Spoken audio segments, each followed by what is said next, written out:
Hi friends. One more message from an ancient mound site in Licking County. I'm at the Infirmary mound today, which is just south of Granville. I couldn't find much information about this mound. I do know that it's about 70 feet in diameter, and it's probably much smaller and definitely much shorter than it was originally due to farming and development over the years.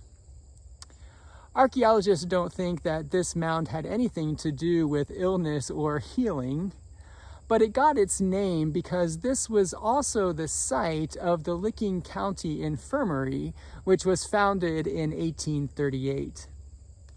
The infirmary originated as the county's poorhouse, giving a home to the destitute, the mentally ill, the homeless, the physically handicapped, those suffering from tuberculosis, and pregnant unmarried women.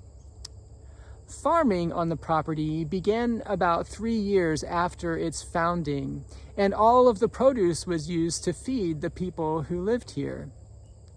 An additional building was added for housing in 1844, and in 1849, many other outbuildings were added, like barns and stables and an ice house and a wash house.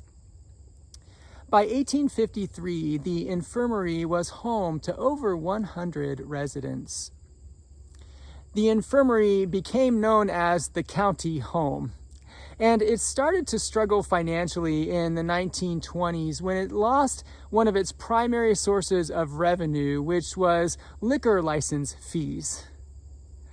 Financial difficulties continued over the decades until in 1969, the remaining residents were moved to the Licking County Tuberculosis Sanitarium building.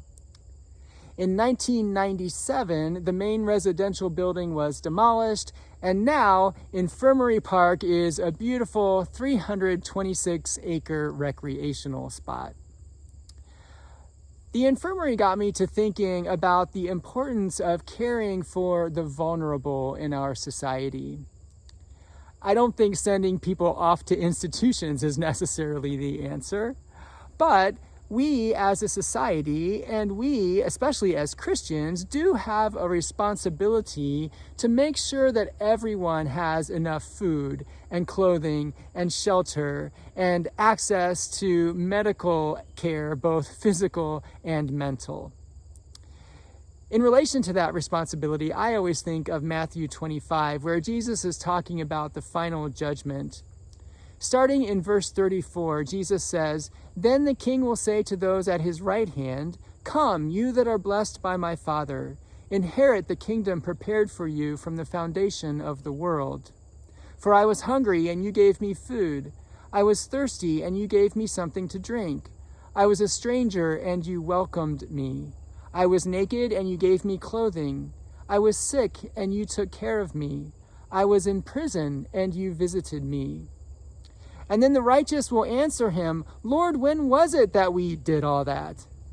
And the king will answer them, 'Truly I tell you, just as you did it to one of the least of these, who are members of my family, you did it to me.'"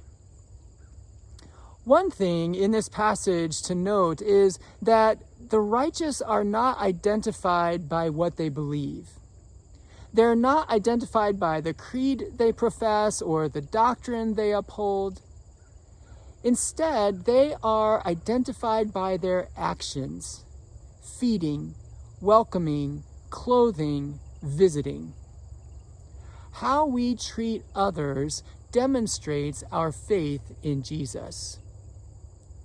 A second thing to notice in this passage is that the actions that are listed are kindnesses that we can all do every day.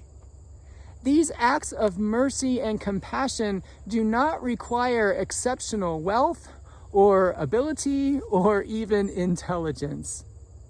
All they require is the desire and the willingness to make a difference in the world by making a difference to one person at a time. Be on the lookout for simple ways that you can put your faith into action. And remember that every act of kindness brings the kingdom of God a little closer. Thanks for tuning in. I'll see you again soon.